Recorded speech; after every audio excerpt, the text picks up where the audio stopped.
Yes. Hazur, could you explain why Hadeese Qudsi, which is also a revelation from God, is not included in the Holy Quran? Why what? Hadeese Qudsi. Hadeese Qudsi, right.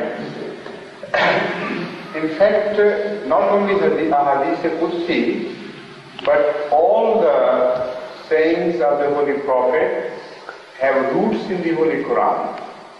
You can't think of a single tradition of the Holy Prophet which was truly said by him, which does not have a root in the Holy Quran. It's for you to ponder over this and to discover where some particular tradition has its roots in the Holy Quran. And it's a very beautiful exercise. Once you discover it, then you know the enjoyment of discovery. And I have not found so far any tradition on which I investigated and failed to find its root in the Holy Quran.